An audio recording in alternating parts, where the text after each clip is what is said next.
जय श्री कृष्ण। श्रीमद् भागवत महापुराण षष्ठम स्कंद प्रथम अध्याय।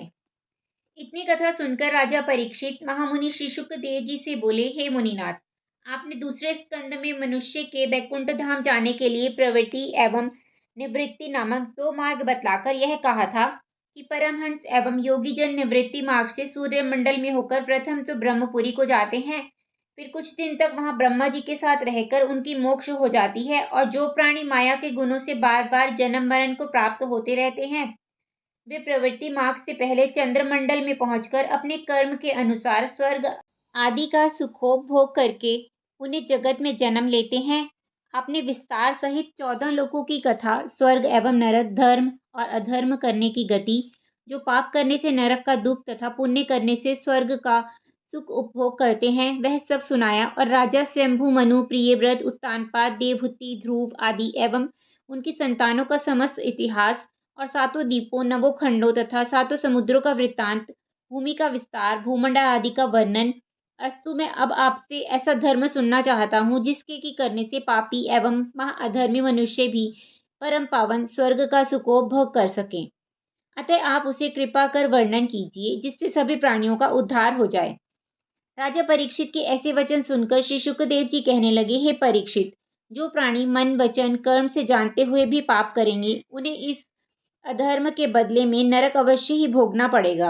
अतः प्राणी को उचित है कि वह मनुष्य शरीर प्राप्त करके सदैव अपने कल्याण का प्रयत्न करता रहे। जो प्राणी मनुष्य देह पाकर भी मुक्ति का उपाय नहीं करता, वह अपना जीवन व्यर्थ व्यतीत करके अंत में पश्चाताप करता है। यदि मनुष्य से कोई भी छोटा बड़ा कैसा भी पाप बन जाए तो शास्त्रानुसार थोड़ा बहुत प्रायश्चित अवश्य करना चाहिए, क्योंकि जिस प्रकार उपचार किए रोग नहीं जाता, वैसे ही बिना प्रायश्चित किए पाप नष्ट नहीं होते। यह वचन सुनकर राजा परीक्षित ने शुकदेव जी से विनती करते हुए पूछा, हे महामुनि, जानबूझकर पाप करने वाला जो एक बार प्रायश्चित करने से पवित्र होकर पुनः पाप करे, तो उसकी मुक्ति प्रायश्चित करके किस प्रकार हो सकती है। परीक्षित के यह वचन सुनकर शुकदेव जी बोले, हे राजन, पाप एवं पुण्य दोनों अलग अलग कर्म हैं।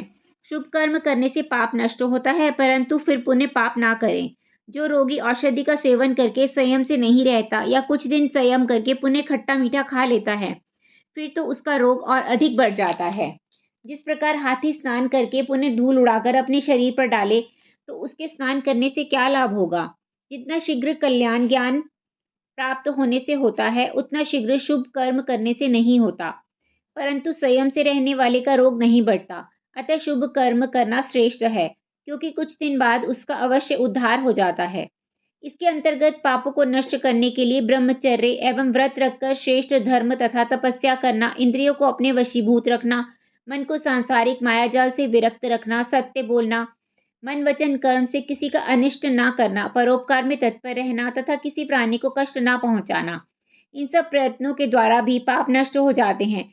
परंतु जितना भगवान के चरणारविंदों में भक्ति एवं स्नेह करने, उनका नाम लेने तथा कीर्तन और सत्संग आदि करने से मनुष्य बहुत जन्मों के पापों से छुटकारा पाकर शीघ्र मुक्ति प्राप्त करता है, उतना शीघ्र प्रायश्चित रूप में तपस्या आदि करने से पवित्र भी नहीं होता। जिस प्रकार शिशिर ऋतु में प्रातःकाल कुहरे का अंधकार सूर्य देव के निकलने से नष्ट हो जाता है, उसी प्रकार आनंद कंद श्री कृष्ण चंद्र जी का नाम लेने से बहुत से जन्मों के बड़े बड़े पाप नष्ट हो जाते हैं। जिस प्रकार पृथ्वी पर वृक्ष एवं फल उत्पन्न होते हैं, उसी प्रकार मनुष्य भगवत भजन एवं भक्ति करने से मनोइच्छित फल प्राप्त करता है। अतः मनुष्य को अपने में भगवत भक्ति में उत्पन्न करने के लिए साधु संतों का सत्संग एवं सेवा करने के अलावा दूसरा मार्ग अच्छा नहीं रहता। उनकी संगति एवं सेवा करने से शीघ्र ही मनुष्य का मन संसार से विमुक्त होकर मुक्ति पाता है। जो परमेश्वर से विमुख है, वह प्रायश्चित करने से किसी भी तरह पवित्र नहीं होते। जिस तरह मदिरा का घड़ा गंगा जल में धोने से पवित्र नहीं हो सकता, जिसने एक बार भी मन श्री कृष्ण चंद्र जी के चरणों में लगाया है, वह स्वप्न में भी यमराज व दूतों को नहीं देखता है, वह सब प्रायश्चित कर चुका। सो हम एक कथा नारायण के नाम का महात्म्य, जिसमें विष्णु भगवान एवं यमदूतों का संवाद है, कहते हैं, सुनो। पिछले युगों में अजामिल नाम का एक ब्राह्मण रहता था। उसने एक दासी से प्रीति की थी। चोरी, ठगी और जुआ भी उसका उद्यम था। उस दासी से उसके 10 पुत्र उत्पन्न हुए। उसने अपने छोटे पुत्र का नाम नारायण रखा। उस पुत्र से सबको बड़ा प्रेम था, इसलिए खाते पीते, उठते बैठते, चलते फिरते वह मन में उसी को याद करता रहता था। जब इसी तरह 88 वर्ष की अवस्था बीत गई और उसके मरने का समय आया, तब यमदूत भयानक रूप मुद्गर व फांसी लिए हुए उसको लेने के लिए आए और गले में फांसी डालकर खींचने लगे। तब अजामिल ने उनका भयानक रूप देखते ही घबराकर जैसे ही नारायण नामक अपने पुत्र को चिल्लाकर पुकारा, वैसे ही अंत समय नारायण का नाम लेने से भगवान विष्णु की आज्ञा अनुसार चार चार दूत श्याम रंग चतुर्भुज शंख चक्र गदा पद्म धारण किए बड़े तेजवान सुवर्ण की छड़ी लिए हुए उसके पास पहुंचकर यमदूतों से बोले, तुम हमारे सामने इसको दुख देकर यमराज के यहाँ नहीं ले जा सकते। यह सुनकर यमदूतों ने कहा, सुनो मित्र, इस ब्राह्मण ने बहुत पाप किए हैं। पापों का दंड यमराज सदा देते हैं, इसलिए हम उनकी आज्ञा अनुसार इसे नरक में ले जाएंगे। नारायण जी के दूत होकर तुम्हारा ऐसे अधर्मी के पास आना और हमको ले जाने से मना करना सही नहीं है। यह वचन सुनकर विष्णु के दूत बोले, तुम लोग धर्मराज के दूत होने पर भी यह नहीं जानते कि किस मनुष्य को सुख देना चाहिए और कौन मनुष्य दुख देने के योग्य है। इसलिए धर्म तथा अधर्म का रूप हमें बतलाओ। किस पाप करने वाले को दंड देना चाहिए और कौन सा काम करने से मनुष्य सुख देने योग्य होता है। यमदूत बोले, वेद व शास्त्र में जो शुभ कर्म लिखा है उसे धर्म और जो अशुभ लिखा है उसको अधर्म समझना चाहिए। वेद तथा शास्त्र का वचन नारायण जी की आज्ञा अनुसार है। पाप तथा पुण्य करने के साक्षी सूर्य, चंद्रमा, अग्नि, दिन रात्रि, दिशा और वायु आदि देवता हैं। उन्हीं लोगों से धर्म का समाचार पूछकर मनुष्य को सुख व दुख दिया जाता है। ऐसा कोई जीव संसार में होगा जिसे चलते फिरते उठते बैठते पाप व पुण्य ना होवे। यह अजामिल ब्राह्मण के घर जन्म लेकर विद्या पढ़ने के उपरांत शास्त्रानुसार गुरु, माता पिता, विष्णु भगवान, अग्नि और सूर्य देवता की भक्ति रखकर कर्म तथा धर्म से रहता था। एक दिन पिता की आज्ञा अनुसार जंगल से लकड़ी, पत्ता और पुष्पादिक तोड़ कर लिए चला आता था। राह में क्या देखा कि एक भील अपनी वेश्या को साथ लिए दोनों मतवाले होकर आपस में हंसते चले जाते थे। इस ब्राह्मण को देखते ही वह वेश्या कामदेव के वश होकर उसके गले से लिपट गई। तब वह ब्राह्मण भी कामासक्त होकर उससे भोग करने के उपरांत उसे अपने घर ले आया और माता पिता, स्त्री, गुरु और धर्म कर्म को छोड़ दिया। उसके साथ रहकर मांस, मदिरा, खाना पीना आरंभ कर दिया। थोड़े दिनों में अपने पिता का सब धन बिगाड़कर चोरी, ठगी और जुआ का उद्यम करके अपना कुटुंब पालने लगा। इसलिए हम ऐसे महापापी को यमराज के यहाँ से लेने आए हैं, जिससे वहां अपने कुकर्मों का दंड पाकर मुक्त हो जावे। दूसरा अध्याय। शुकदेव जी कहने लगे, हे राजन, यमदूतों से अजामिल के अन्याय करने का हाल सुनकर विष्णु भगवान के दूत बोले कि यमराज के यहाँ बड़ा अन्याय है। कुछ न्याय नहीं होता, क्योंकि उनके दूत बिना अपराध साधु लोगों को भी दुख देते हैं। जब यमराज पाप तथा पुण्य का सब वृतांत जानने पर भी अन्याय करेंगे तो संसारी काम जिसमें कोई अपने धर्म का हाल नहीं जानता किस प्रकार चलेगा। जिसके विश्वास पर कोई आंचल में सिर रखकर सोवे, फिर वही उसका सिर काट ले और माता पिता अपने पुत्र को जहर दे दें, तो उसकी रखवाली कौन कर सकता है। तुम लोगों ने नारायण नाम की महिमा नहीं सुनी। जो मनुष्य जानकर या भूल से, डर से या हंसी से भी भगवान का नाम लेता है, उसके सब बड़े बड़े पाप जैसे सुवर्ण चोरी, गौ ब्राह्मण, तपस्वी, माता पिता को मार डालने, गुरु की स्त्री से भोग करने, शराब पीने, कटुवचन कहने पर भी अंत समय में भगवान का नाम लेने से छूट जाते हैं। इस ब्राह्मण ने मरते समय नारायण का नाम अपने मुख से लिया है। उसी के प्रताप से अनेक जन्मों के पापों से छूटकर वह ब्राह्मण वैकुंठ का अधिकारी हुआ है। उस नाम के लेने तथा पाप से छूटने के बाद इसने ऐसा कोई अपराध नहीं किया जो वह दंड का भागी हो। नारायण का नाम लेने से अधिक कोई प्रायश्चित पापों को छुड़ाने वाला जगत में नहीं होता। कदाचित किसी यज्ञ व तप, होम आदि में भूल हो जाए, राम तथा कृष्ण का नाम लेने से भी वह शुद्ध हो जाता है। कोई तीर्थ, व्रत, नियम, जप, तप, यज्ञ, होम, दान और धर्म में राम राम 4 अक्षर मुख से लेता है, उसको परमेश्वर धर्म, अर्थ, काम, मोक्ष ये चारों पदार्थ देते हैं। बड़े बड़े ऋषि मुनियों ने भगवान के नाम का महात्म सर्वोत्तम लिखा है। उनका नाम लेने एवं कथा सुनने और भक्ति करने से अनेक जन्मों के पाप छूट जाते हैं।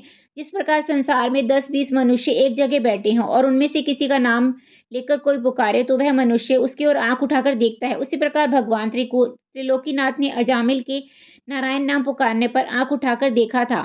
जिस प्रकार मनुष्य का रोग जानकर तथा अनजाने में भी दवा खाने से छूट जाता है और आग की एक चिंगारी कपास या लकड़ी के बड़े ढेर को क्षण में जला डालती है, उसी प्रकार एक बार नारायण का नाम लेने से अनेकों पाप कपास व लकड़ी के समान जलकर नष्ट हो जाते हैं।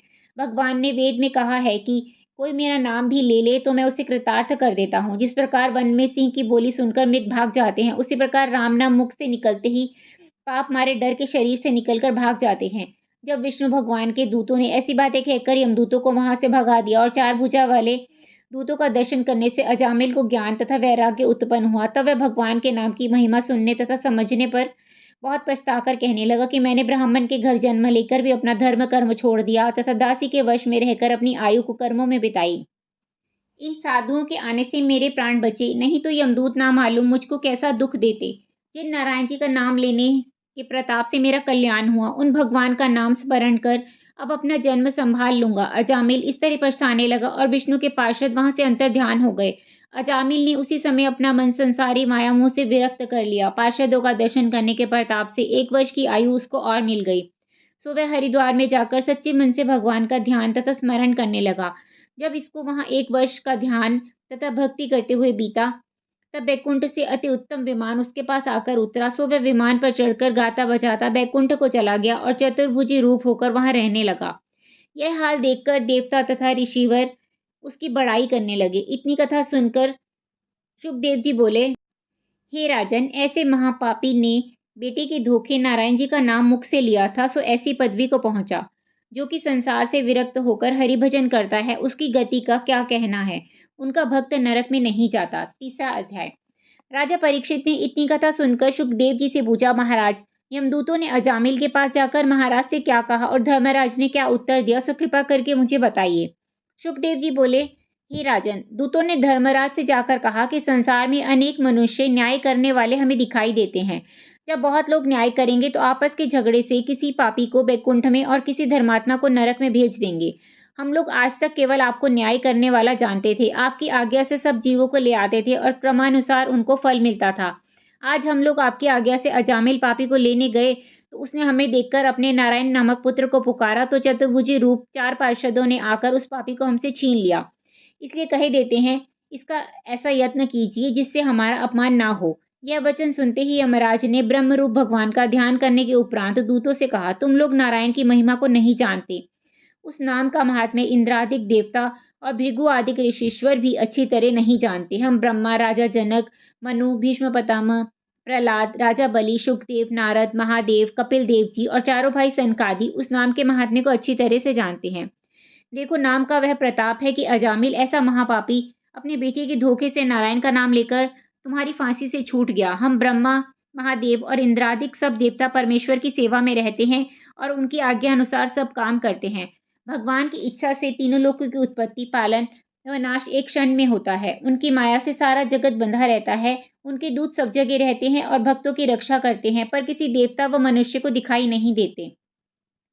उन्हीं दूतों ने अजामिल को तुमसे छुड़ा दिया। तुम इस बात में कुछ खेद न मानकर अपना अहोभाग्य समझो जो उनका दर्शन तुमने पाया।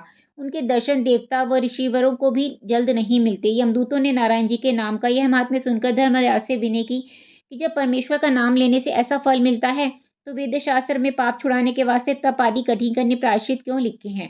धर्मराज बोले, जो मनुष्य नाम की महिमा नहीं जानता, उसके लिए सब तप व यज्ञ आदि लिखे हैं, जिससे उसका मन परमेश्वर की भक्ति व पूजा में लगे। नारायण का नाम लेने से उत्तम दूसरा कोई कर्म नहीं है। यज्ञ व तप आदि करने से केवल एक पाप ही छूटता है, किंतु परमेश्वर का नाम लेने से अनेक प्रकार के पाप नष्ट हो जाते हैं। भगवान ने कलयुग वासियों को केवल भय दिखलाने के लिए यज्ञ तप आदि कठिन कठिन प्रायश्चित बना दिए हैं, जिससे संसारी जीव उस डर से अधर्म ना करें। नहीं तो मनुष्य निर्भय होकर ऐसा विचारता कि पहले संसारी सुख भोगने के लिए पाप कर लेंगे, पीछे परमेश्वर का नाम लेकर शुद्ध हो जाएंगे। यह वचन सुनकर यमदूत बोले कि महाराज, ऐसा है तो आप हमको क्यों भेजते हैं। तब धर्मराज ने कहा कि हम उस मनुष्य को लेने के लिए तुमको आज्ञा देते हैं जिसने जन्म भर परमेश्वर का नाम ना लिया हो, कभी उनकी लीला व कथा ना सुनी हो, उसे हमें पापी समझना चाहिए। जो नारायण की शरण में जाता है उससे पाप नहीं होता। परमेश्वर उनके अशुभ कर्मों को बचाए रखते हैं। तुम लोग आज से पापी को विचार कर लाया करो, जो परमेश्वर से विमुख हो। जो लोग हरिभजन में लीन रहकर शालिग्राम का चरणामृत नित्य लेते हैं, उनके पास कभी मत जाना। वे लोग कुंदन के समान शुद्ध रहकर मुक्ति पाते हैं।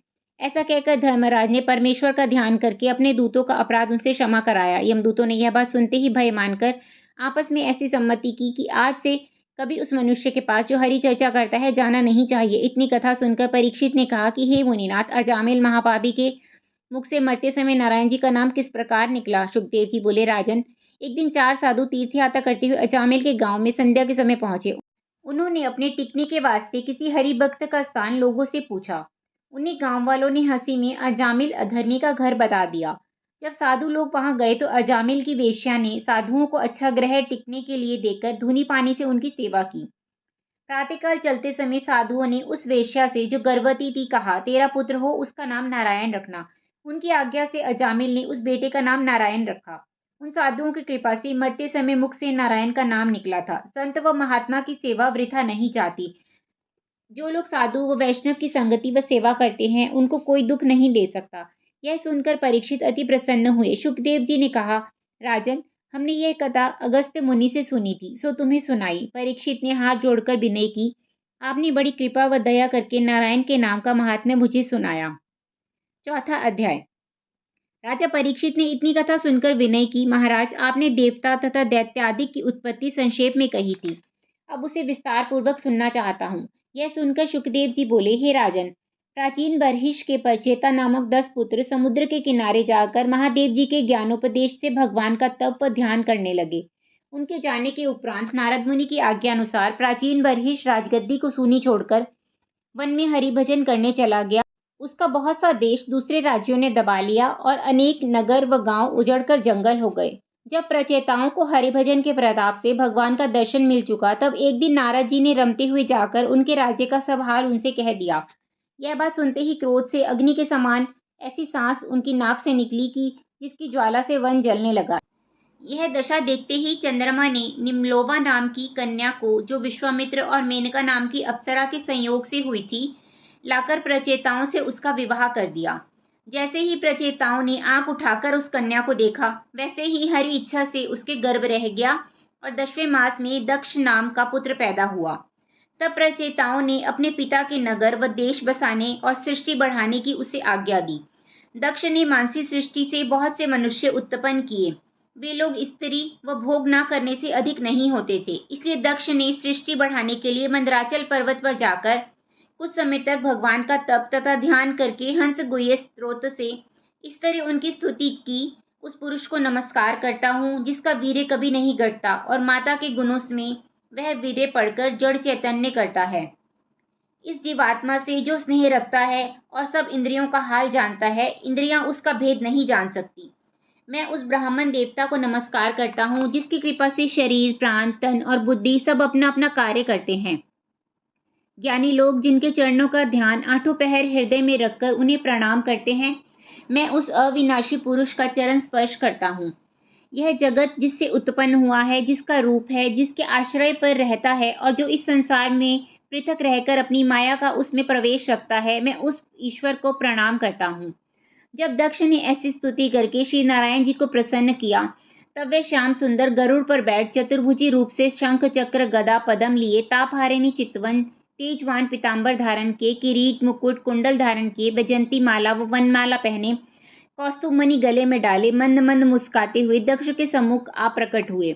ऐसा सुंदर स्वरूप देखते ही जब दक्ष ने अति प्रसन्न होकर उनको साष्टांग दंडवत किया, तब भगवान उसे अपना भक्त जानकर बोले, हे प्रचेता के पुत्र, तू अपनी तपस्या से सिद्ध हुआ, हम तेरी स्तुति करने से प्रसन्न हुए। ब्रह्मा और शिव जी जो मेरे भक्त हैं, उनको मैं अपना मित्र जानता हूँ। तप मेरा हृदय, यज्ञ मेरा शरीर, धर्म मेरी आत्मा और देवता मेरा प्राण है। इस जगत का उत्पन्न करने वाला मैं हूँ। ब्रह्मा ने भी तप के ही प्रताप से सृष्टि की रचना की है। तुम भी पंच जन्म प्रजापति की कन्या अक्सेनी से विवाह करने के उपरांत मैथुन करके सृष्टि उत्पन्न करो। मानसी सृष्टि से उत्पन्न हुए मनुष्य विरक्त होकर तप करने चले जाते हैं, उनको किसी से प्रीति नहीं रहती। स्थिर पुरुष के भोग करने से मोहिनी सृष्टि बहुत उत्पन्न होकर लोग संसारिक माया में इस तरह लिपटे रहेंगे जिस तरह गुड़ से चीटा लिपटा रहता है। आज से सब जीव मैथुन करने से जगत में उत्पन्न होंगे और अपने अपने कर्मों का भोग करेंगे। ऐसा कहकर श्री नारायण जी अंतर्ध्यान हो गए और दक्ष उस कन्या से विवाह करके घर में आकर राज कार्य करने लगे। 5वां अध्याय।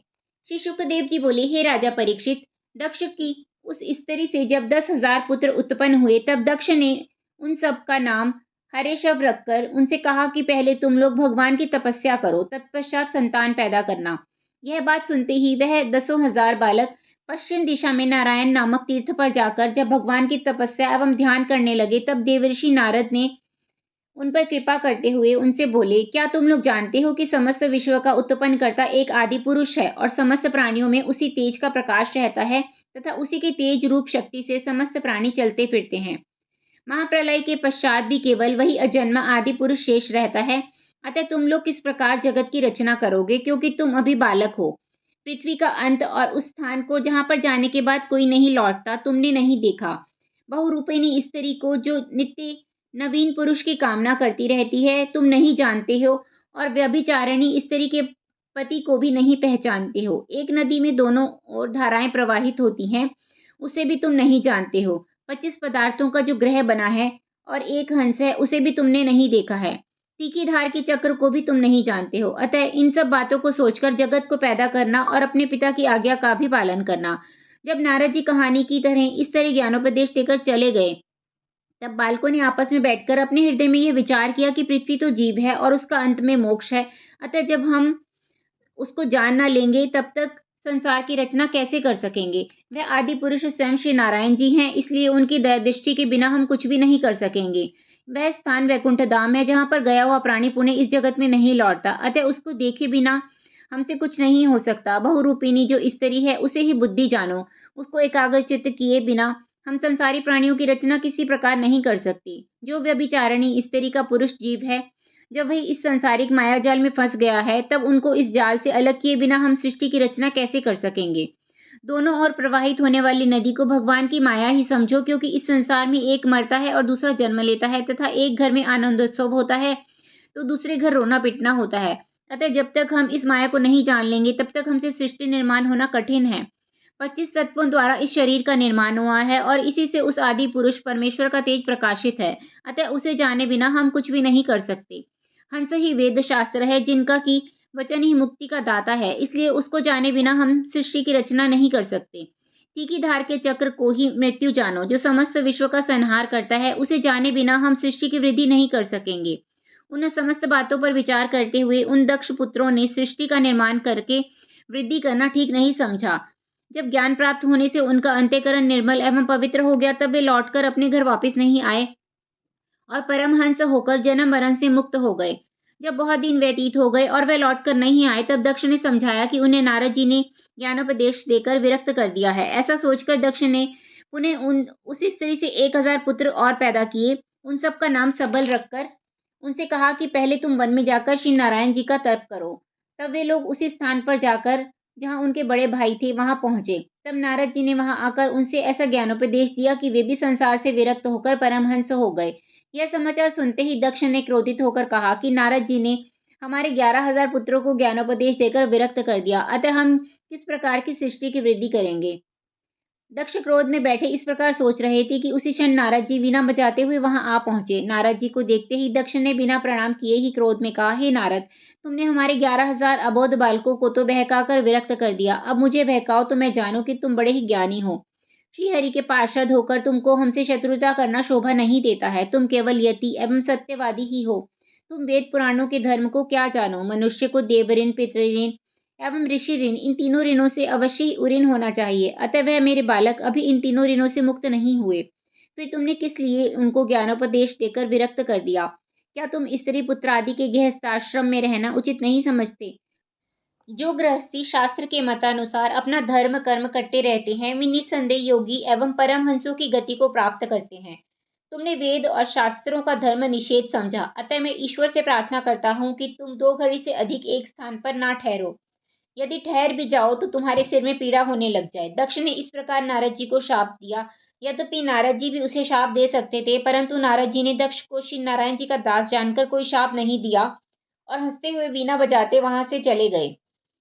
तब दक्ष ने ब्रह्मा जी से जाकर कहा कि तुम्हारा पुत्र नारद हमारे पुत्रों को ज्ञानोपदेश देकर बहकाकर विरक्त कर देता है। अब तुम ही बताओ कि जगत में सृष्टि की वृद्धि किस प्रकार हो। यह सुनकर ब्रह्मा जी ने कहा कि तुम कन्या पैदा करो। अतः उसके घर में ही रहने से नारद उन्हें ज्ञानोपदेश नहीं दे सकेंगी। स्त्रियां वैसे भी अज्ञानी होती हैं, इसलिए उन्हें शीघ्र ही ज्ञान नहीं होता। अतः उनसे सांसारिक प्राणियों की भी अधिक वृद्धि हो जाएगी।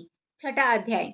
श्री शुकदेव जी बोले, हे राजन, फिर दक्ष ने ब्रह्मा जी की आज्ञा अनुसार उसी अक्सनी नाम की स्त्री से 60 कन्याएं उत्पन्न की। उनमें से 10 कन्याएं धर्म को, 27 चंद्रमा को, 17 कश्यप को, 2 भूतों को, 2 अंगिरा ऋषि को, 2 कृशाश्व प्रजा को ब्याह दी, तथा उन्हीं कन्याओं से बहुत से जीव, देवता, मनुष्य, दैत्य, दानव, पशु पक्षी उत्पन्न हुए। उन सब कन्याओं और उनकी संतानों के नाम संक्षेप में सुनो। धर्म की 10 स्त्रियों के नाम भानु, लंबा, कुकुब, जामी, विश्वा, साध्या, मृत्युवती, वसु, मुहूर्ता और संकल्पा थे। भानु का पुत्र ऋभ, उनसे इंद्रसेन, लंबा का पुत्र विद्योत, उनके मेघ हुए। ककुब का पुत्र संकट, उनसे कीकट, और कीकट से किले के देवता उत्पन्न हुए।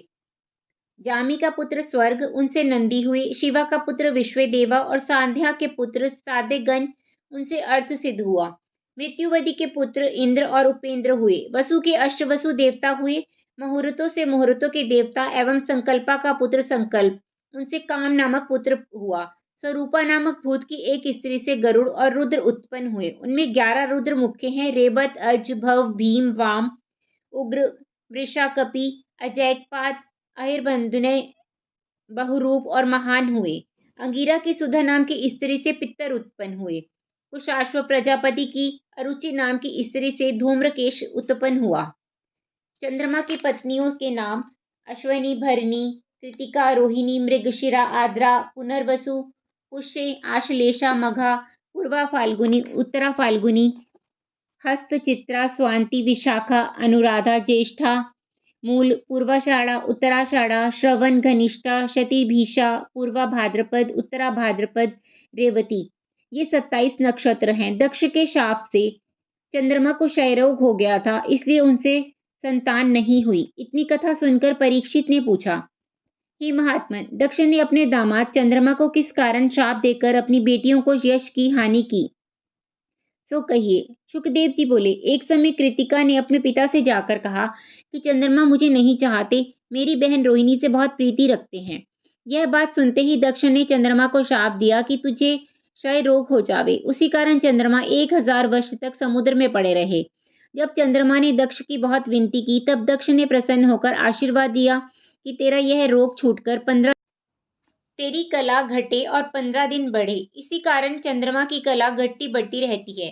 कश्यप जी की विनता नामक स्त्री से गरुड़ और अरुण, कद्रु से सर्पादिक, पतंगी से पक्षी आदि, यामिनी से टिड्डी आदि, नेमी से जलचर, सरमा से कुत्ते आदि 5 नख के जीव, ताम्रा से गिद्ध व बाज आदि, क्रोधबसा से बिच्छू आदि, मणि से अप्सरा, ईला से वृक्षादिक, सुरसा से राक्षस आदि, अरिष्टा से गंधर्व आदि, काष्ठा से घोड़े आदि सब खुर वाले पशु, धनु से दानव आदि, दिति से हिरण्यकशिप, हिरण्याक्ष दैत्य, अदिति से सूर्य एवं त्वष्टादिक देवता उत्पन्न हुए। इन 70 स्त्रियों के अलावा उनके 2 स्त्रियां पुलोमा व कालिका नाम की और थी। पुलोमा से पुलोमादि और राक्षस व कालिका से काले काले दैत्य उत्पन्न हुए। विप्रचित्ति दानव की सिंहिका नामक स्त्री से राहु नामक दैत्य उत्पन्न हुआ। जिस राहु का सिर नारायण जी के सुदर्शन चक्र ने काट डाला था, सूर्य के शाददेव और धर्मराज के पुत्र और यमुना नाम की कन्या सुवर्णा नामक स्त्री से, जो विश्वकर्मा की बेटी थी, उत्पन्न हुए। जब वही सुवर्णा माया रूपी अपनी छाया छोड़कर चली गई और उसने जाकर घोड़ी का स्वरूप धारण किया, तब उस छाया के गर्भ से शनिश्चर और सावर्णमन 2 पुत्र सूर्यदेव के और उत्पन्न हुए। जब सूर्यदेव ने घोड़ी रूप सुवर्णा से जाकर भोग दिया, तब उससे अश्वनी कुमार हुए। त्वष्टा देवता का विवाह जया नाम की कन्या से हुआ और विश्वरूप नामक बेटा हुआ, जिस विश्वरूप को इंद्रादिक देवताओं ने बृहस्पति जी के रूठ जाने से अपना पुरोहित बनाया था। इतनी कथा सुनकर परीक्षित ने पूछा, हे महाराज, सुवर्णा अपनी छाया छोड़कर किस तरह चली गई थी, उसका वृतांत कहिए। सुखदेव जी बोले, हे राजन, सुवर्णा अपने पति सूर्य का तेज नहीं सह सकती थी, इसलिए उसने मंत्र के बल से अपने समान एक स्त्री बनाकर उससे कहा कि मैं अपने पिता के घर जाती हूँ, अतः तू मेरे बदले यहाँ रहा कर, परंतु यह भेद मेरे पति से ना कहना। उसने उत्तर दिया, जब तक मेरे सिर के बाल पकड़कर सूर्य देवता ना मारेंगे, तब तक मैं नहीं कहूंगी। जब सुवर्णा यह बात माया रूपी स्त्री को समझाकर अपने पिता के यहाँ चली गई, तब विश्वकर्मा ने क्रोध करके कहा कि तू अपने स्वामी की आज्ञा के बिना चली आई है, इसलिए मैं तुझे ना रखूंगा। जब सुवर्णा ने अपने पिता का यह वचन सुना, तब निराश होकर कुरुक्षेत्र चली गई और घोड़ी रूप बनाकर वहां रहने लगी। माया रूपी सुवर्णा के शनिश्चर और सावर्णी नामक 2 पुत्र उत्पन्न हुए। वे अपने बेटों से अधिक प्रेम करती थी और धर्मराज व शाददेव, जो सुवर्णा के बेटे थे, उन्हें कम चाहती थी।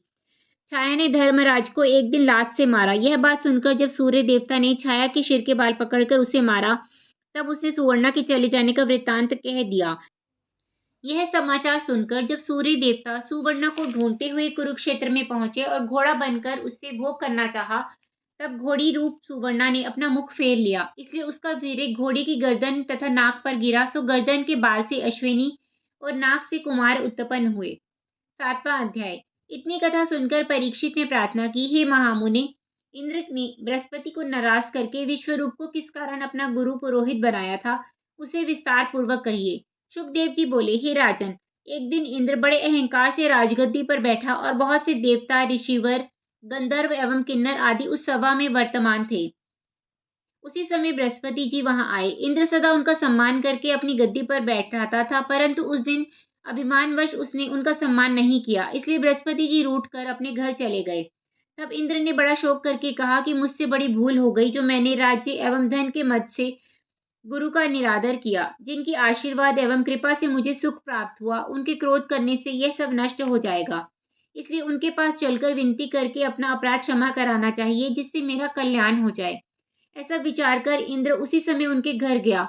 जब बृहस्पति जी ने अपने योग बल से यह जाना कि इंद्र यहाँ आए हैं, तब क्रोधवश उनसे भेंट करना उचित न समझकर अंतर्ध्यान हो गए। जब इंद्र ने बृहस्पति जी को घर नहीं पाया, तब वह वहां से निराश होकर लौट आए। जब यह समाचार दैत्यों ने सुना, तब दैत्यों के राजा वृषपर्वा ने शुक्राचार्य जी की आज्ञा से अपनी सेना लेकर इंद्रपुरी को घेर लिया। जब लड़ते समय देवताओं को बृहस्पति जी के रूठ जाने के कारण दैत्यों से हार मालूम हुई, तब उन्होंने ब्रह्मा जी के पास आकर सब वृतांत कहा। ब्रह्मा जी बोले कि तुमसे यह बड़ा भारी अपराध हुआ, जो अपने पुरोहित बृहस्पति जी का अपमान किया। अब तुम्हारा कल्याण इसी में है कि जो त्वष्टा नामक ब्राह्मण का विश्वरूप नामक पुत्र बड़ा तपस्वी एवं ज्ञानी है, उसे तुम अपना पुरोहित बना लो, तो तुम्हारा बड़ा ही हित होगा। यह वचन सुनते ही इंद्र ने त्वष्टा के पास जाकर हाथ जोड़कर विनय करते हुए कहा, मैं आपके पास भीख मांगने आया हूँ, सो आप दयालु होकर मेरे पुरोहित बन जाइए और ऐसा प्रयत्न कीजिए जिससे हमारा राज्य स्थिर बना रहे। त्वष्टा ने उत्तर दिया कि पुरोहित बनने से तपोबल घट जाता है, परंतु तुम बहुत विनती करते हो, इसलिए मेरा पुत्र विश्वरूप तुम्हारा पुरोहित बनकर तुम्हारी सहायता करेगा। विश्वरूप ने अपने पिता की आज्ञा अनुसार पुरोहित बनकर ऐसा प्रयत्न किया कि हरी इच्छा से इंद्र वृषपर्वा को युद्ध में जीतकर अपने इंद्रासन पर विराजमान हो गया। 8वां अध्याय।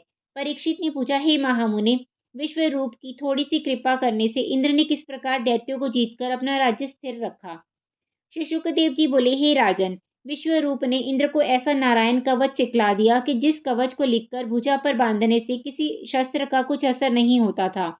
जिस समय किसी मनुष्य को कुछ भय लगता हो, उस समय हाथ पांव धोकर आचमन करके उत्तर दिशा को मुंह करके बैठ जाएं और 60 अक्षर के मंत्र से अंगन्यास एवं करन्यास करके 12 अक्षर का मंत्र पढ़कर उस प्रकार कहें, जल में मत्स्यवार से रक्षा करो, पाताल से वामन अवतार से रक्षा करो, जहाँ पर किला एवं जंगल है वहाँ नरसिंह जी रक्षा करें, विदेश में तथा पर्वत पर श्री राम जी मेरी रक्षा करें, योग मार्ग में दत्तात्रेय जी मेरी रक्षा करें, देवता के अपराध से सनत कुमार जी मेरी रक्षा करें, पूजा के विघ्न में नारद जी सहायक हों, कुपत्य से धन्वंतरी वैद्य मेरी रक्षा करें, पूजा के विघ्न में नारद जी सहायक हों, कुपत्य से धन्वंतरी वैद्य मेरी रक्षा करें, अज्ञान से वेदव्यास जी, अधर्म से कलंकी भगवान मेरी रक्षा करें, गोविंद नारायण बलभद्र मधुसूदन ऋषिकेश पद्मनाभ गोपीनाथ दामोदर ईश्वर एवं परमेश्वर आदि जो भी भगवान के नाम है, वे सब आठों पहर मेरे समस्त अंगों एवं इंद्रियों की रक्षा करें। वैकुंठनाथ के शंख चक्र गदा पद्म और गरुड़ जी अनेक भय से मेरी रक्षा करें। हे राजन, यही कवच विश्वरूप ने इंद्र को बतलाकर कहा, हे इंद्र, इस नारायण कवच को धारण करने वाले मनुष्य का सब भय नष्ट हो जाता है। यही कवच पढ़कर गरुड़ जी वैकुंठनाथ को अपने ऊपर बैठाकर उड़ते हैं, जिनके प्रताप से कोई इन्हें जीत नहीं सकता। अतः हे राजन, जो मनुष्य इस कवच को पढ़ेगा, उसके सामने युद्ध में कोई भी नहीं ठहर सकता। 9वां अध्याय। श्री शुकदेव जी कहने लगे, हे राजन, विश्वरूप के 3 मुख थे। एक मुख से वे सोमवल्ली लता का रस निकालकर यज्ञ में पीते थे, दूसरे मुख से मदिरा पीते थे और तीसरे मुख से अन्नादिक भोजन करते थे। इंद्र ने कुछ दिनों के उपरांत विश्वरूप से कहा कि मैं आपकी कृपा से यज्ञ करना चाहता हूँ। जब विश्वरूप की आज्ञा अनुसार यज्ञ आरंभ हुआ, तब एक दिन किसी दैत्य ने विश्वरूप के पास जाकर कहा कि तुम्हारी माता दैत्य की कन्या है, इसलिए आप हमारे कल्याण के निमित्त एक आहुति दैत्य के नाम से भी यज्ञ में दे दिया करें तो अच्छा है। विश्वरूप उस दैत्य का कहना मानकर आहुति देते समय दैत्यों का नाम भी धीरे से लेने लगा। इसी कारण देवताओं का तेज यज्ञ करने से नहीं बढ़ा। इंद्र ने यह वृत्तांत जानते ही क्रोधित होकर विश्वरूप के तीनों सिर काट डाले। अतः मद्यपान करने वाला भंवरा, सोमपल्ली पीने वाला कबूतर, अन्न खाने वाला शिर, तीतर पक्षी होकर संसार में उत्पन्न हुए। विश्वरूप के मरते ही इंद्र का स्वरूप ब्रह्महत्या के घेर लेने से बदल गया। जब देवताओं के वर्ष दिन तक पुरुषचरण करने पर भी ब्रह्महत्या का वह पाप नहीं छूटा, तब इंद्रादिक देवताओं के विनती करने से ब्रह्मा जी ने उस हत्या के 4 टुकड़े करके एक भाग पृथ्वी को, इसी कारण कहीं कहीं भूमि ऊसर होती है, वहां पूजा पाठ नहीं करना चाहिए, और पृथ्वी को यह वरदान दिया कि जहां गड्ढा होगा वह कुछ दिन में स्वयं भर जाएगा। दूसरा भाग वृक्षों को, जिसमें कोई कोई वृक्ष गोंद व लाही लगाकर सूख जाते हैं, गूगल के अलावा अन्य सब गोंदों को अशुद्ध समझना चाहिए, और यह आशीर्वाद दिया कि वृक्ष काटने पर भी जड़ बनी रहने से पुनः हरा भरा हो जाएगा। तीसरा भाग स्त्रियों को दिया, उसी कारण स्त्री हर महीने रजस्वला होकर पहले दिन चांडालिनी, दूसरे दिन ब्रह्मघातिनी, तीसरे दिन धोबिन के समान रहकर चौथे दिन पवित्र होती है।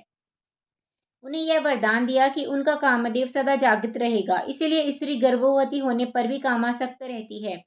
चौथा भाग जल को दिया, जिससे पानी पर काई, फेन व बुलबुले आदि होते हैं। जल को यह वरदान दिया कि जिस वस्तु में पानी डाल दें वह अधिक हो जाए।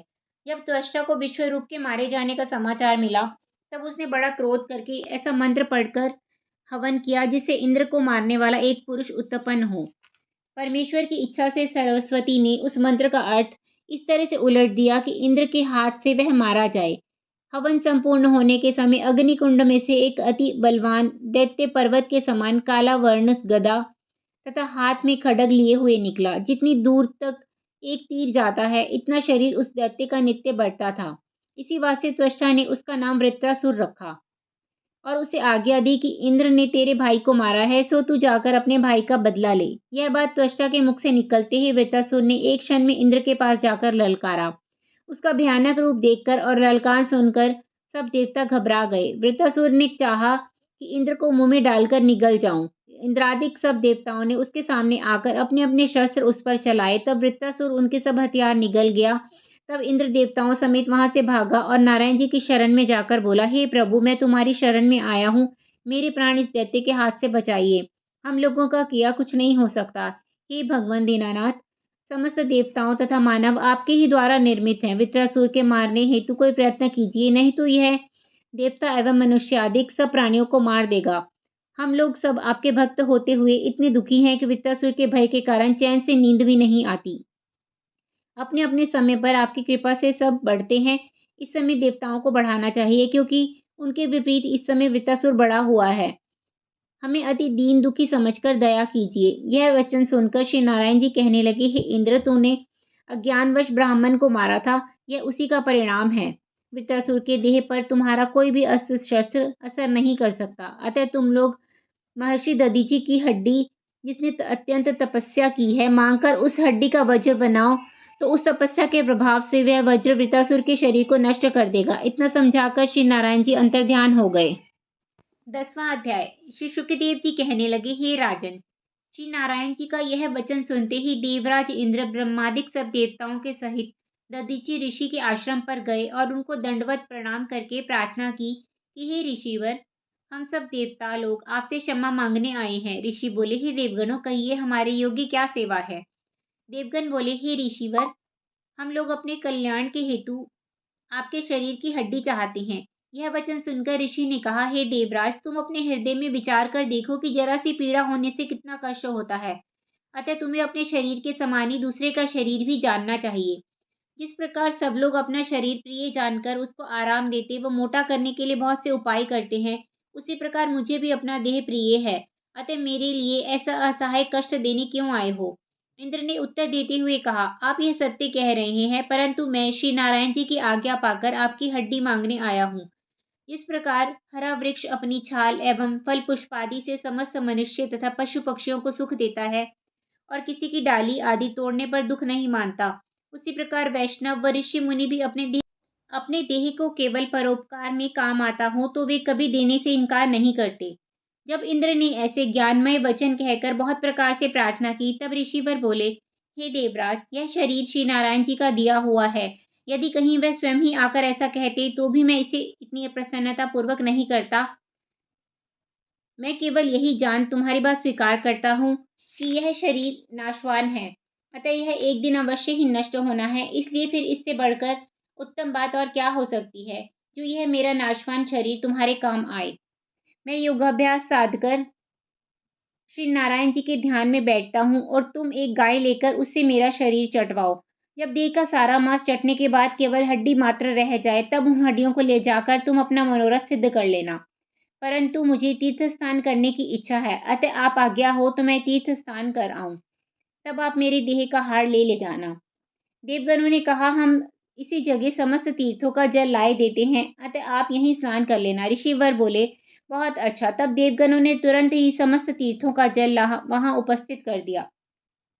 जब ऋषिवर ने स्नान करने के पश्चात योगाभ्यास द्वारा अपने प्राणों को ब्रह्मांड में चढ़ा लिया और श्री नारायण जी के ध्यान में लीन हो गए, तब इंद्र ने एक गाय मंगवाकर ऋषि के शरीर पर नमक का लेपन करके गाय से चटवा दिया। जब उस गाय ने ऋषि के समस्त मांस को चाट लिया और केवल अस्थि मात्र रह गई, तब देवराज इंद्र ने वह हड्डी लाकर विश्वकर्मा को वज्र बनाने के लिए दे दी। इतना वृत्तांत सुनने से श्री सुखदेव जी कहने लगे, हे राजन, देखो, दधीचि ऋषि को महादानी जानकर देवराज इंद्र भी भिखारी बन गया। अतः दाता का नाम सब लोग लेते हैं और सूम एवं लालची का नाम कोई भी नहीं लेता, इसलिए दान उत्तम माना गया है। तत्पश्चात जब विश्वकर्मा ने उस हड्डी का अति तेजवान वज्र नामक शस्त्र बना दिया, तब इंद्र उस वज्र को लेकर वृत्रासुर से युद्ध करने आया। वह दैत्य देवराज को देखकर सोचने लगा कि यह तो युद्ध विमुख होकर मेरे सामने से भाग गया था, फिर आज यह ना जाने किस लिए युद्ध करने आया है। वृत्रासुर निमोची, द्विमूर्धा एवं विप्रचित्ति नामक आदि दैत्यों को अपने साथ लेकर देवताओं से घोर युद्ध करने लगा।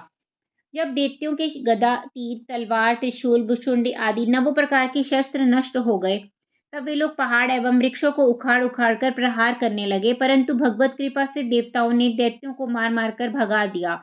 जब वृत्रासुर के योद्धा हार मानकर भागे और देवताओं ने उनको पीछे से खदेड़ा, तब वृत्रासुर ने दैत्यों को युद्ध से भागते देखकर कहा कि तुम लोग युद्ध से विमुख होकर ना भागो, क्योंकि अंत में एक दिन सबको अवश्य ही मरना है। मृत्यु के हाथ से कोई नहीं बचेगा, अतः इससे वीरों के घर में मरना शोभा नहीं देता। मृत्यु दो प्रकार की उत्तम होती है, एक योगाभ्यास द्वारा शरीर त्यागना और दूसरी युद्ध में शत्रु के सामने मरना। अतः तुम लोग पुनः लौटकर युद्ध करो, क्योंकि इस प्रकार भागने से कल्याण नहीं होता। 11वां अध्याय।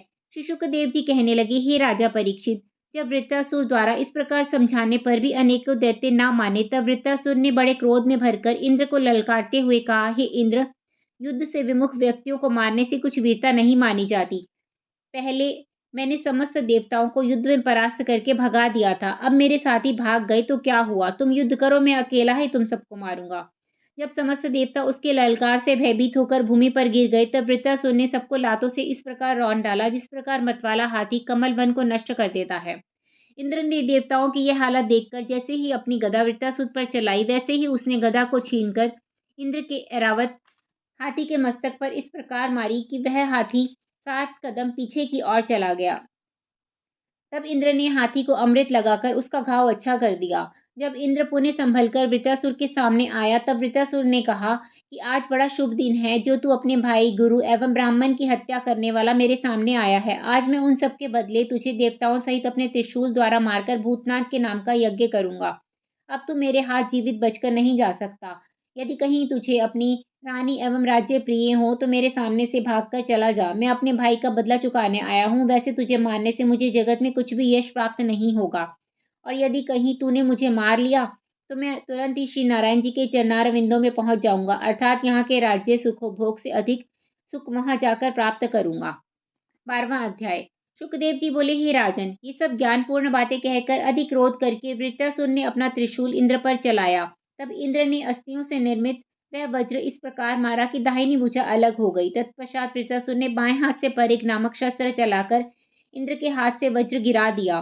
जब इंद्र डर के मारे पृथ्वी से वज्र न उठा सका, तो उस वृत्रासुर ने कहा, हे इंद्र, तू डर मत, मुझसे शूरवीरों की तरह युद्ध कर। यदि मैंने तुझे मार दिया तो इंद्रपुरी का राज्य करूंगा, अन्यथा स्वर्ग का सुख प्राप्त करूंगा। अतः मैं मृत्यु से नहीं डरता, दोनों प्रकार से प्रसन्न हूँ।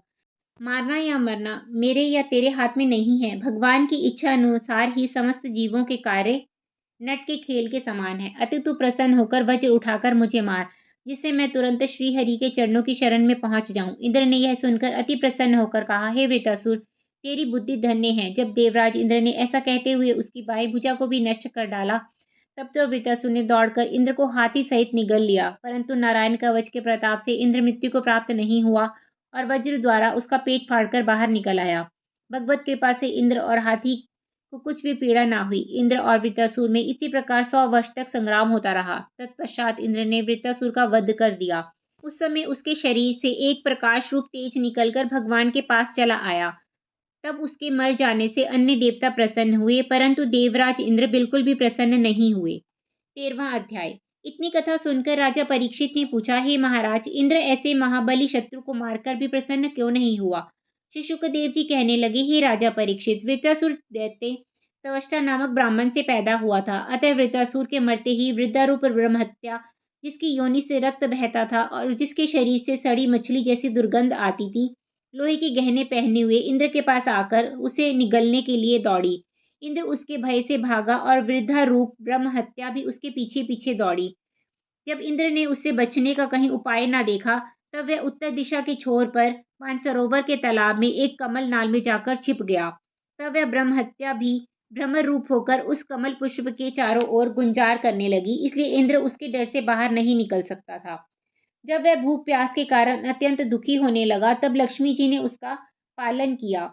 जब इंद्र के छिपे रहने से इंद्रासन सूना हो गया, तब ऋषीश्वरों ने वहां का राज्य नहुष को देने का विचार करके उससे कहा कि हम लोग तुझको इंद्रासन का राजा बनाना चाहते हैं। राजा ने उत्तर दिया कि मुझ में देवलोक का राज्य करने की शक्ति नहीं है। यह बात सुनकर ऋषिवर बोले कि तुम चिंता ना कर, हम लोग तुझे अपने शुभ कर्मों तप का फल देकर सामर्थ्यवान कर देंगे।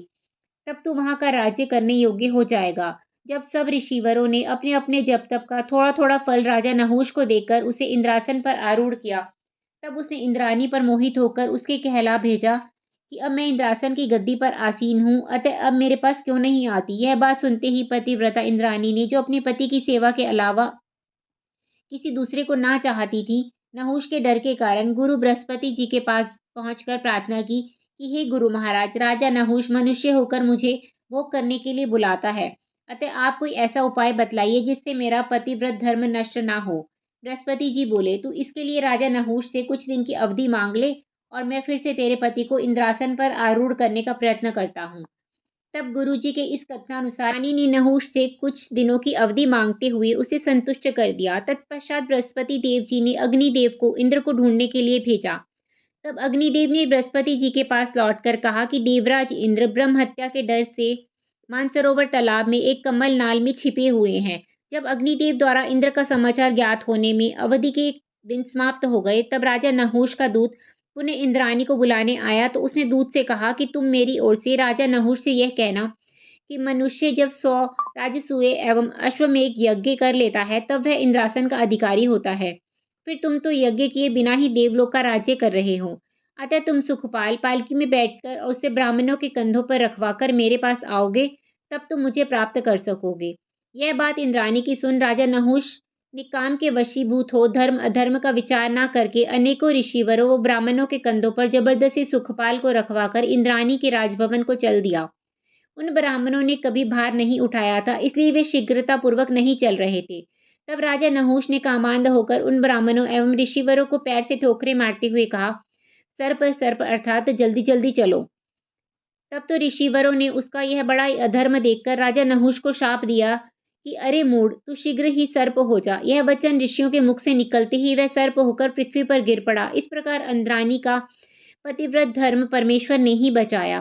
तत्पश्चात बृहस्पति जी ने मानसरोवर तालाब पर पहुंचकर कहा कि हे इंद्र, तुम कमल लाल से निकल जाओ।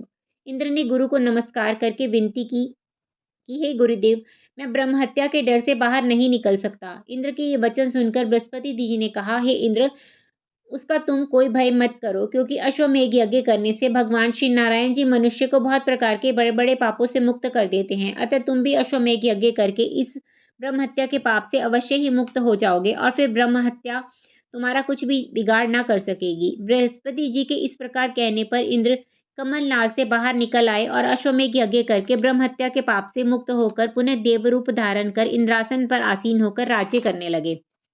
14वां अध्याय।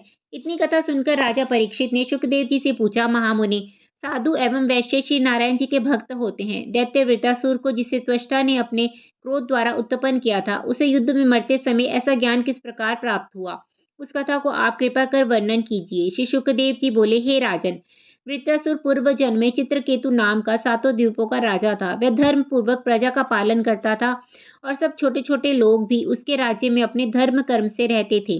राजा चित्रकेतु के यहाँ 1 करोड़ स्त्रियां थी, परंतु उसके कोई पुत्र नहीं था, इसलिए वह रात दिन पुत्र सोच में दुखी रहता था।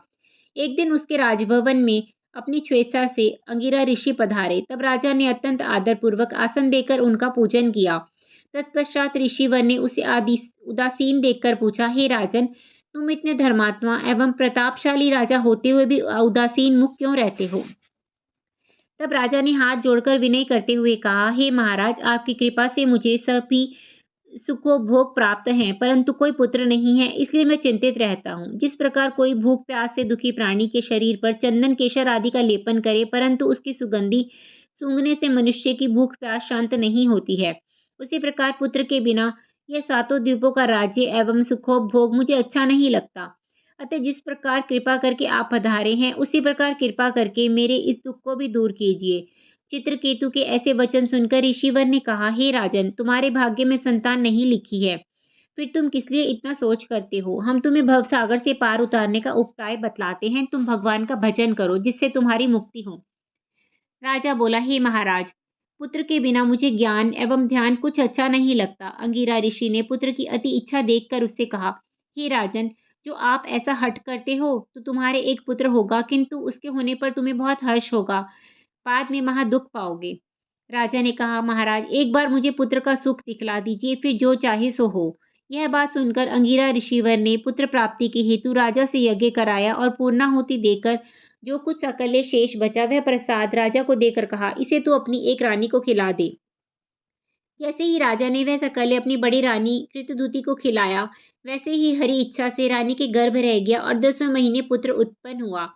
चित्रकेतु को उस बालक से इतनी प्रीति हुई कि उसके प्रेम में वह दिन रात बड़ी रानी के महल में पुत्र के पास रहने लगा।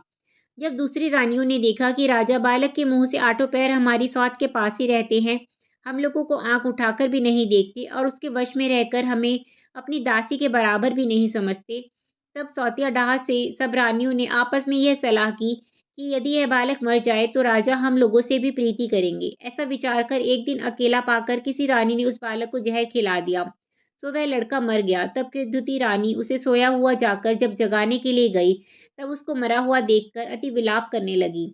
जब राजा ने यह समाचार सुना तो रोता पीटता हुआ वहां आकर पृथ्वी पर गिर पड़ा। वह 12 पहर तक ऐसे अचेत रहा कि उसे अपने शरीर की सुधि ही ना रही। राजकुमार के मरने और राजा के अचेत होने का समाचार सुनकर नगर में हाहाकार मच गया। इतनी कथा सुनाकर शुकदेव जी बोले, हे राजन, स्त्रियां अपने पति एवं कुल का भी भला ना चाहकर केवल अपना सुख चाहती हैं, इसलिए ज्ञानी मनुष्य को स्त्री की बात पर विश्वास नहीं करना चाहिए और ना उसके वश में रहना चाहिए। 15वां अध्याय।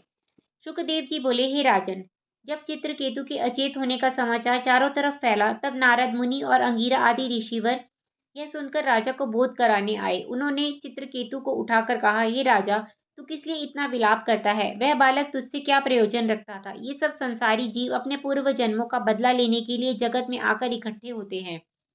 जब उस कर्म का बदला मिल जाता है तो अंत में संस्कार से जानकर मरने का शोक नहीं करना चाहिए।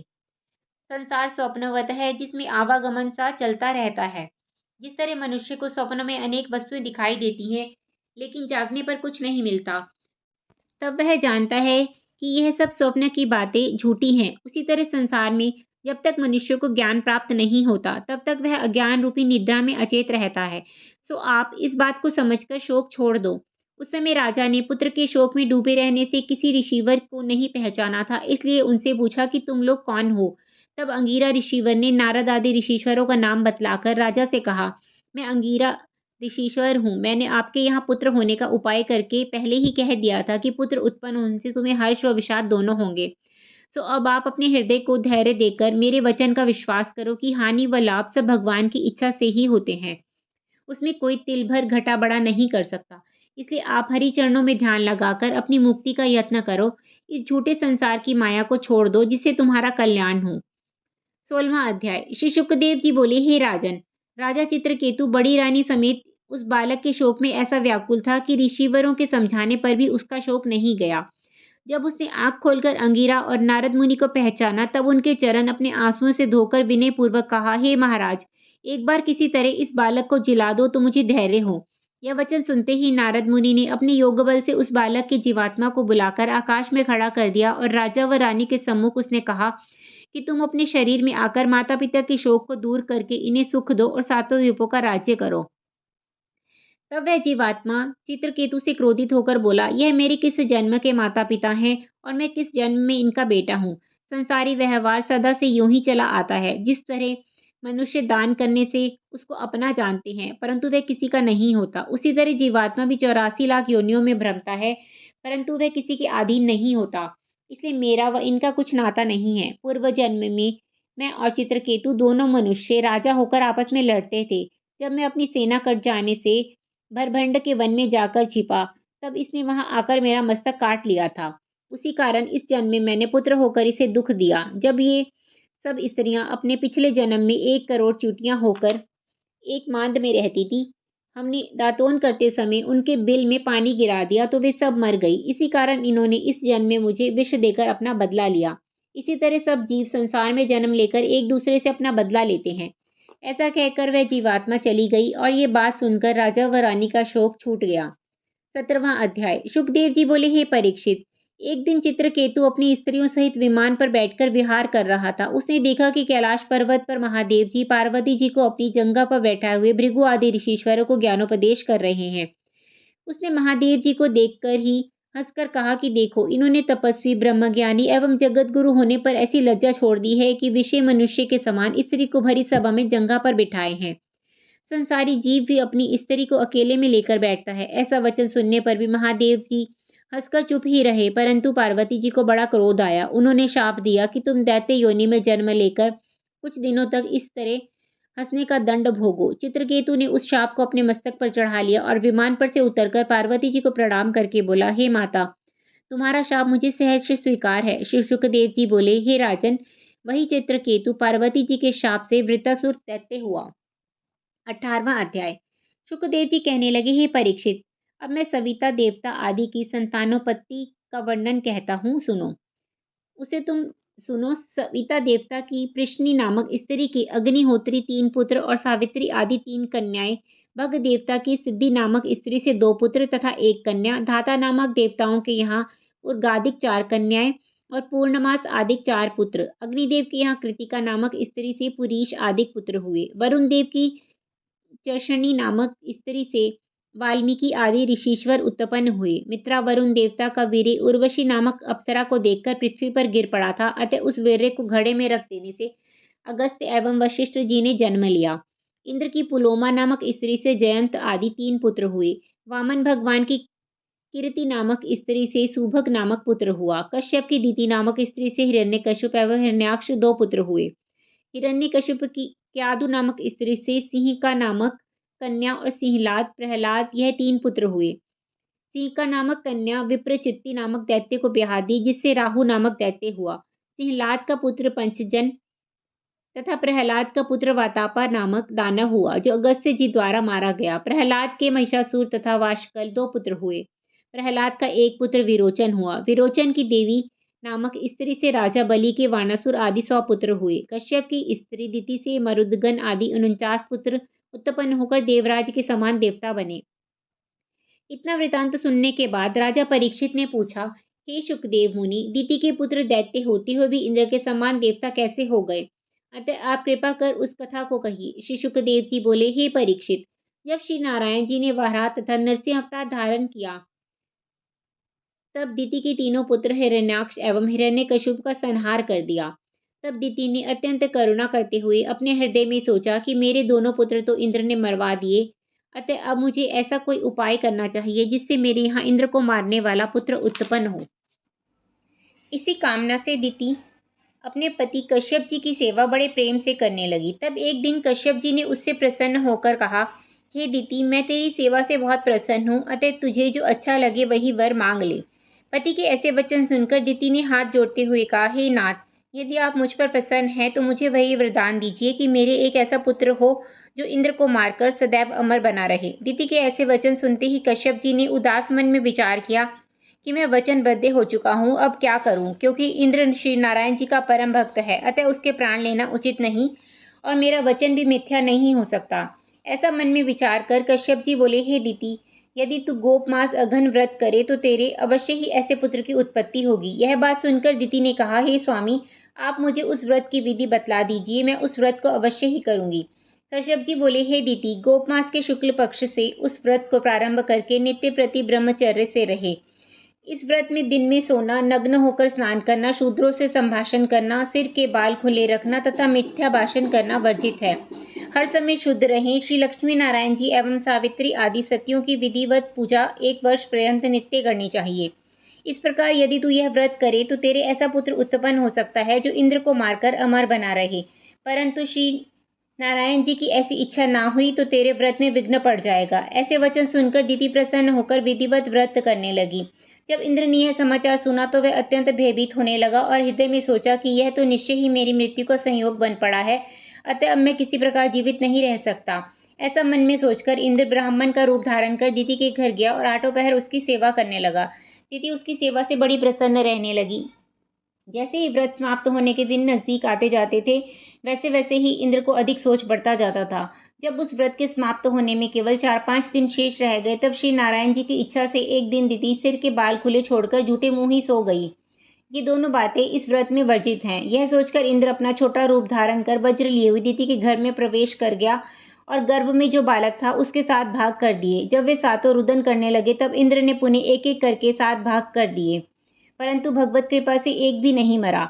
तब वे 49 बालक होकर रोने लगे और इंद्र से बोले, हे इंद्र, तुम हमें मत मारो, हम लोग तुम्हारी सहायता करेंगे। यह सुनकर इंद्र उन बालकों से कहने लगे, हे भाई, अब तुम मरुत नाम से प्रसिद्ध होकर मेरे साथ रहोगे। इंद्र ने उन 49 बालकों सहित गर्भ से बाहर आकर इंद्र रूप धारण कर लिया। जब दीति जागी तो इंद्र को 49 बालक सहित सामने खड़ा देखकर उससे पूछा, हे इंद्र, मैंने एक पुत्र के लिए व्रत किया था, फिर यह 49 बालक किस प्रकार उत्पन्न हुए? दीति के ऐसे वचन सुनकर देवराज डरते हुए कांपते हुए बोले, हे माता, जब मैंने आपको झूठे मुंह और खुले बाल सोते हुए देखा तब मैं व्रत को अपवित्र समझकर अपने प्राण बचाने के निमित्त आपके गर्भ में प्रवेशित हो गया और अपने वज्र से उस बालक के 49 भाग कर दिए। परंतु आपके व्रत तथा पूजा के प्रताप से वह 49 बालक अमर होकर जीवित ही रह आए। अब मैं उन बालकों के साथ आपके गर्भ से निकला हूँ, इसलिए ये सब बालक मेरे भाई होकर देवलोक में मेरे साथ वास करेंगे। ऐसे वचन सुनते ही दीति अत्यंत हर्षित होते हुए बोली, हे इंद्र, तूने ब्राह्मण रूप रखकर मेरी बहुत सेवा की है, अतः अब मुझे तेरे मरने की कोई कामना नहीं है। ये मेरे बालक भाई के समान तेरी रक्षा करेंगे, तेरे साथ रहते हुए समय आने पर तेरी सहायता करेंगे। जब दीति के ऐसे वचन सुनकर इंद्र को मरने का भय दूर हो गया, तब वह बड़ी प्रसन्नता से दीति को साष्टांग प्रणाम करके अपने 49 भाइयों सहित अपने लोक में पहुंचकर राज्य करने लगा। हे परीक्षित, इस प्रकार दीति के पुत्र इंद्र के समान देवता बन गए थे। यह कथा सुनकर राजा परीक्षित बड़े प्रसन्न हुए। 19वां अध्याय।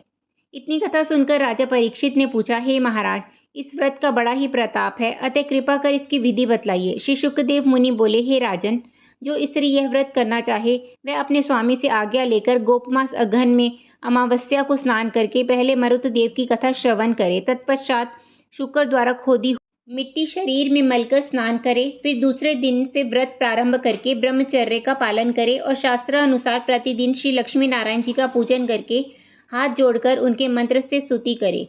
फिर सावित्री आदि सतियों का पूजन कर अग्निदेव को खीर की आहुति दे और ब्राह्मण को खीर खिलाकर शेष बची हुई खीर को स्वयं खाए। इसी प्रकार नित्य प्रति निरंतर 1 वर्ष तक व्रत तथा पूजन करके कार्तिक शुक्ल पूर्णिमा को विधिवत उद्यापन करे। तत्पश्चात ब्राह्मणों तथा साधुओं को भोजन करावे।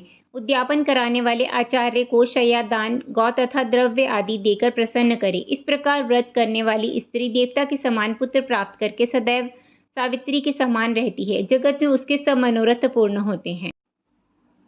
षष्ठम स्कंद समाप्तम। जय श्री कृष्ण।